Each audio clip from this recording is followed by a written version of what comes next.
Many different tests are performed during pregnancy. Some are routine and some, like genetic testing, are optional. How do you make the decision that is best for you and your family? This episode will help you decide if prenatal genetic testing is right for you. We will review key questions to ask yourself and/or your partner to help in making this decision.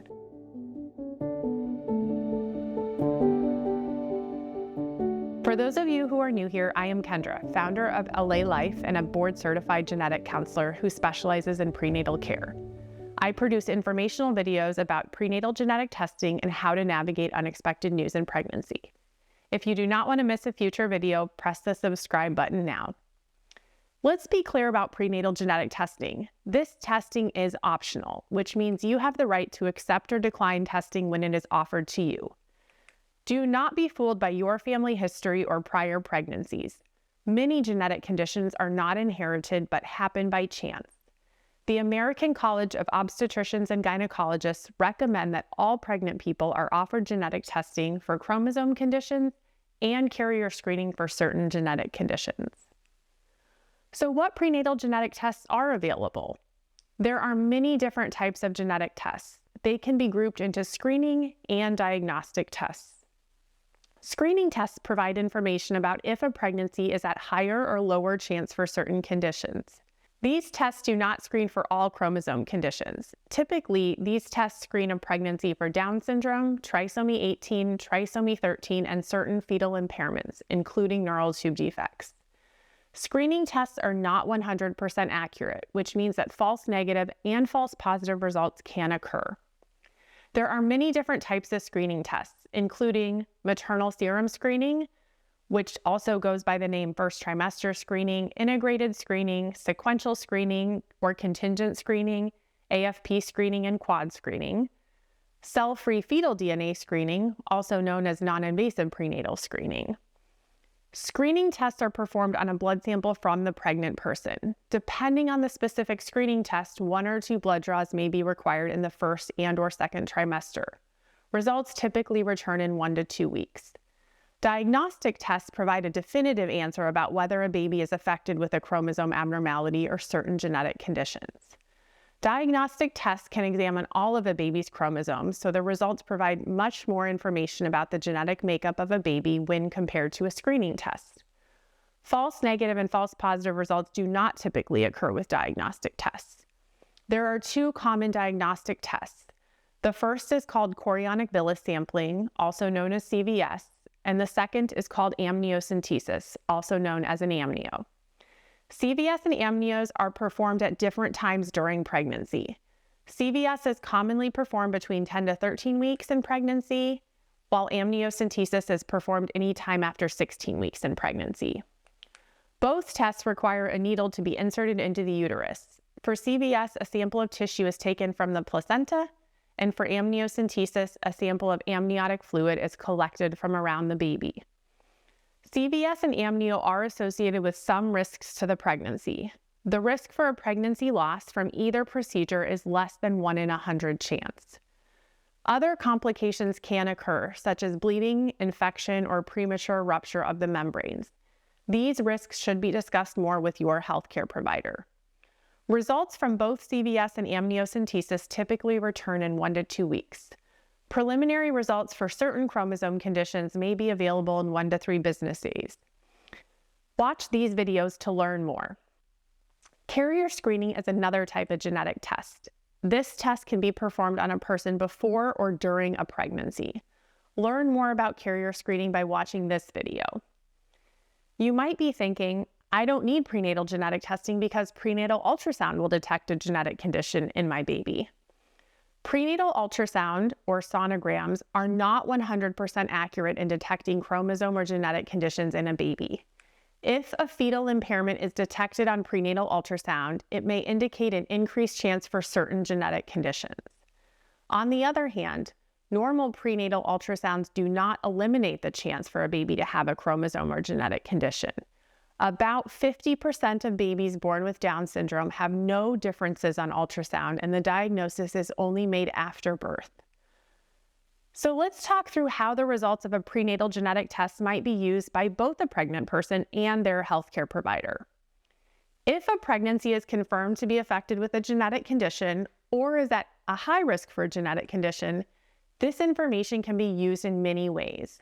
The first way would be to guide appropriate medical care during pregnancy and immediately after birth. OB providers may use the results of genetic tests to make decisions about how many ultrasounds a pregnant person needs and whether additional fetal monitoring is needed during a pregnancy. OB providers may also use genetic test results to determine if a vaginal or C-section is recommended. Genetic test results may help an OB provider determine where a baby should be delivered. For example, is it safe to deliver a baby at home or at the local hospital? Or is it safer to transfer care to a hospital that has more specialists?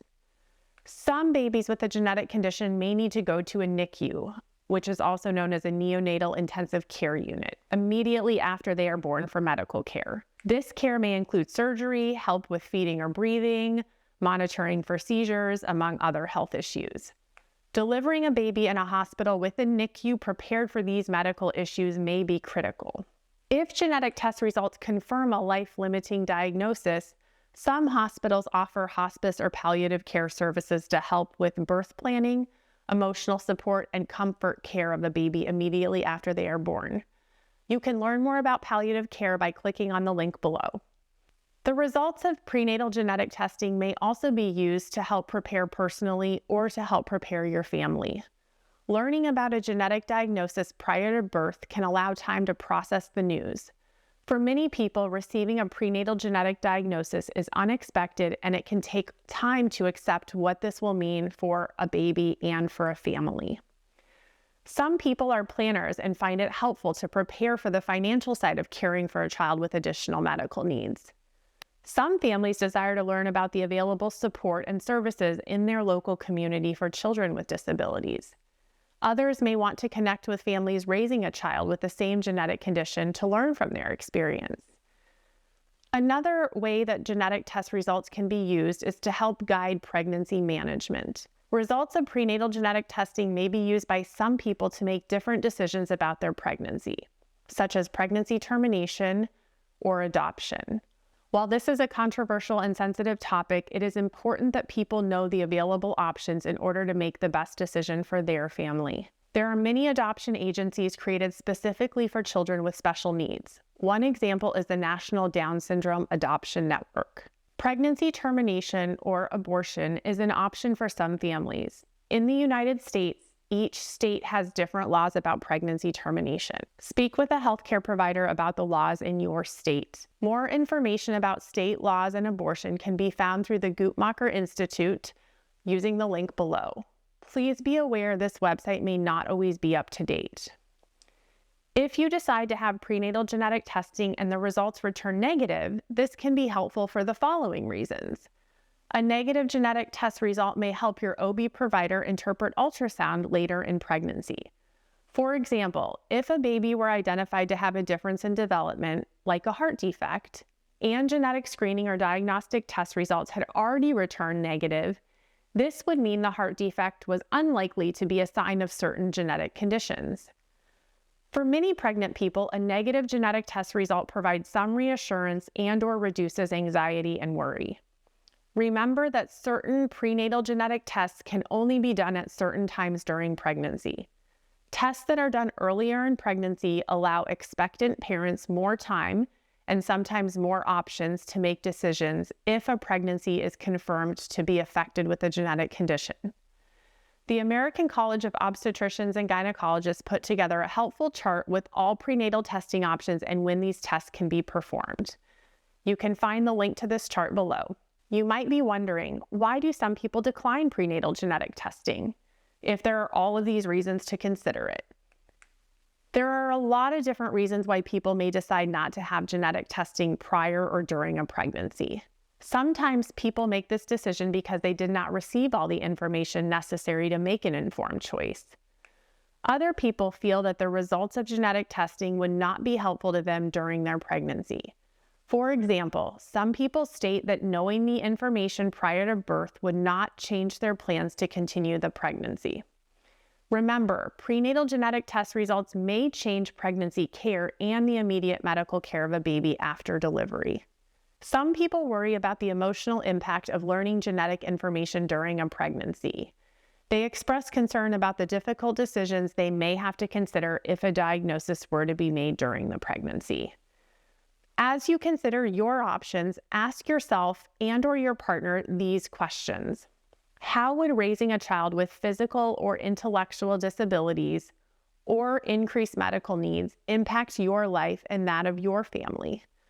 What support is available from your state or community for children with disabilities? How important is it for you to know information about certain, not all, health risks in your baby prior to giving birth? How would you use the information you learn from prenatal genetic testing? For example, to prepare, to make different decisions about your pregnancy, or for other reasons? It is normal to feel some degree of anxiety or worry as you think about the option of prenatal genetic testing. Some people find it helpful to discuss this decision further with a trusted person, a healthcare provider, or a genetic counselor. You can find a genetic counselor near you in the United States and Canada at the following link. In closing, please support our community by liking and subscribing to this channel. I would love to hear from each of you. How did you decide whether or not to pursue prenatal genetic testing? Is there anything you wish you had been told before making this decision? Please share your story below. Lastly, for free informational and support resources, check out my website at allay-life.com. With love and light, see you next time.